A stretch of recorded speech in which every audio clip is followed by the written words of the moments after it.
And joining us now, the Hall of Famer himself, Jim Kelly. So glad to have you with us here on NFL Total Access. Yes. It is a pleasure. And to say that there is excitement in the air in Buffalo would have to be the biggest understatement of the offseason so far. Your record-breaking season ticket sales. Rex Ryan really building a bond with that community. It seems you guys are winning. The Bills are winning the offseason now. How does that translate into winning the regular season and competing in the AFC East? The quarterback does his job, period. I mean, really, when you have what we have on defense, all the stars, everything in line, offensively, they went out and got McCoy. They got Percy Harvin. They already have Sammy Watkins, an offensive line who's pretty solid. Now it comes down to the quarterback position. So that's the big question mark. I hope somebody jumps up and becomes the quarterback we need. Jim, in that system, you mentioned that, and I heard Rex talk about that. He alluded to we don't need an elite quarterback. So they don't have one, right? There's no LeBron. They don't have one. Roster, so right. If that's the case, just manage the game? Or you say they just need a game manager? There's no doubt. I mean, there's a lot of quarterbacks that have won Super Bowls that are not in the Hall of Fame, that only had a few Pro Bowls. But it's the whole team, and we know that. I mean, it comes down to when it's football, it's everybody.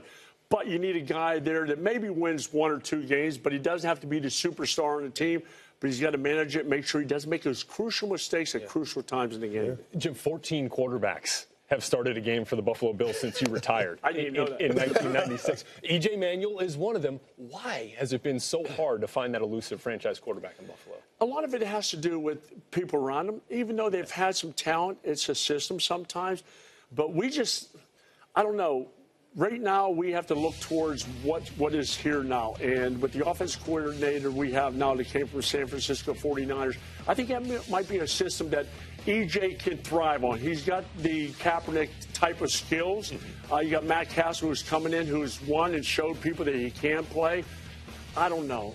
I just pray every night that guy comes in sooner than later. We're tired of not having the team come to Buffalo in January. That's when the playoffs start. Jim, I'm tired of the Patriots. Sorry, well, let's talk about the Patriots. Let's talk about the AFC East. When I came into the league in '94, preparing for you in the Buffalo Bills in the system you guys ran was a nightmare. Compare some of the spread offenses, no huddle. Let's talk about Chip Kelly, some of the offenses. If you're trying to break it down for average fan or person, what is that offensive system designed to do to defenses? It's supposed to put pressure on the people first of all, for the people up front. Right. And when you run that quick pace, no huddle offense, what it does, it gets the defensive lineman very tired. And anytime you do that, it slows down the pass rush. Offensive lineman love it. I mean, there's times where Ken Hall, my center, says, don't slow down, pick up the pace a little bit more, because what it doesn't allow the defense also to come in and disguise coverages all the time. Exactly. They have to prepare and get ready right now. I love it. I'm getting excited. I almost feel like I'm ready to go back out in the pocket. Oh, boy, Jim, and seeing, we've been talking a lot about the quarterbacks and seeing young quarterbacks. Now, we have some, like an Andrew Luck, who come in and they're fantastic right off the bat, but we've seen a lot struggle. Where do you see the biggest difficulty in young quarterbacks recently in finding success early on in their career? I try to wonder the same thing. Why? Because kids nowadays start out at such a young age preparing them mentally for the next, whether it's going from high school to college to the NFL. You wonder when that surge of 1983 quarterbacks with me, Elway, Marino, O'Brien, Tony Easton, Todd Blackledge, when a string of quarterbacks are going to come into the league and stay there for a long period of time, stay on one team, and become the superstars that everybody wants to see, including old washed-out football players like I haven't had us. that 83 class. You guys ran sort of a no-huddle spread. We call it like a spread type of offense. But a lot of times these athletic quarterbacks coming out of college can't make the transition into the pros. You were a traditional, one of the toughest players, not just quarterback, one of the toughest players that I played against. What is the biggest key? What's something you could tell these young quarterbacks going to the next level that's an athletic quarterback that's playing in this type of system? Don't rely on your athletic skills to make you be a quarterback for the long run. Study the game, study the pocket, because a lot of times when I played, my tackles always knew that I was going to be between 10.5 and 10 yards deep. Right. They knew how to block around.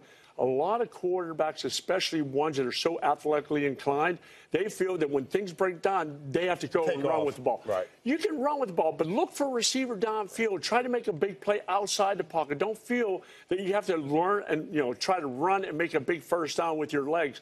Too many guys, they're used to making that big play with their legs. Make your big play with your mind. Now, Jim, I know Willie was showing some respect there, saying you were one of the toughest players. He was.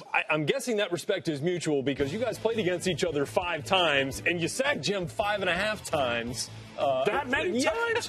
You know what? I must have fell down. Was I in those taking the knee at the end of the game and he tapped me? Stats don't tell us that.